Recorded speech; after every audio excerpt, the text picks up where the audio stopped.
Viral ang mukha. Bip bip bip bip bip. Bumibip bip bip bip bip bip bip bip bip bip bip bip na ba? Ang lahat. Martian. Enrico Pañero. Bip bip bip bip bip. Bip bip bip bip bip bip bip. Bip bip bip bip bip.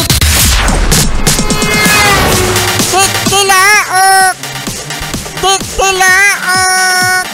Bip bip bip bip bip. Ito na ang 101.1 Yes FM Balitang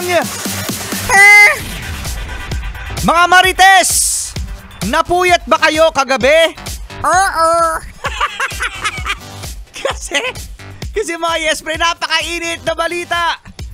Marami ngayon ang pinagpipiestahan ang Instagram ni Jamela Villanueva. Ito ang, siya, ang ex ni Anthony Jennings na nilink di umano kay Maris Racal. Okay, natatandaan natin mga Yes Friend na this year nakipaghiwalay si Maris Racal kay Rico Blanco, no?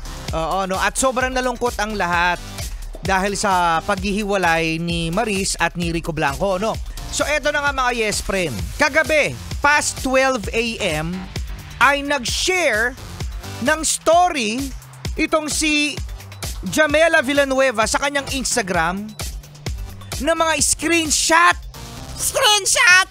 ng pag-uusap ng mga sweet, intimate messages, chat nila Maris Racal at Anthony Jennings. So kung dati ay dinay ni ate nating Maris Racal na wala daw talagang third party, it's just her kung bakit siya nakipaghiwalay kay Rico Blanco.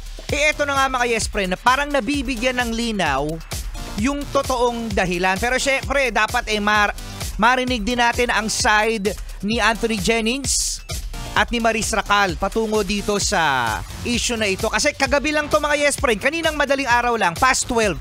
Sabi nga ng mga netizen Martian bakit kasi itong si Jam Villanueva maglalabas ng mga screenshot ng pwedeng pagchismisan ng mga utaw 12:45 AM. Sana ginawa mong alas 8 para lahat nasa office na. Para lahat sa office na.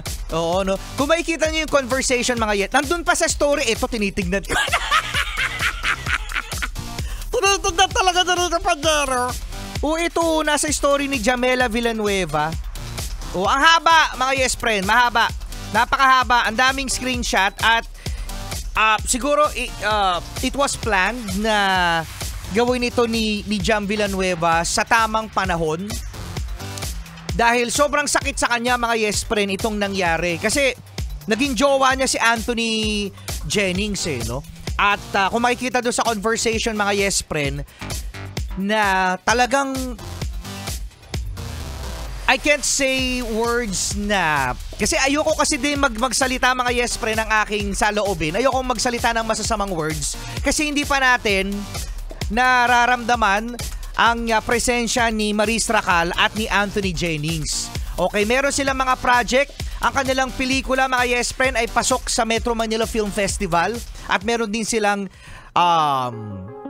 parang telenovela na magaganap. So, hindi natin alam kung maaapektuhan ito dahil sa chismis na inilabas ni Jam Villanueva. Tingnan nyo mga tingnan nyo talaga. Dali, tignan nyo.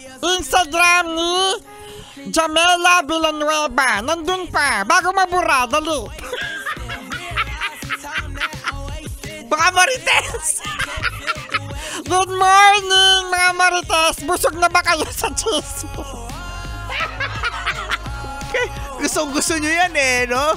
Sige lang, chismis pa dito, if you want it right now. Yan natin balita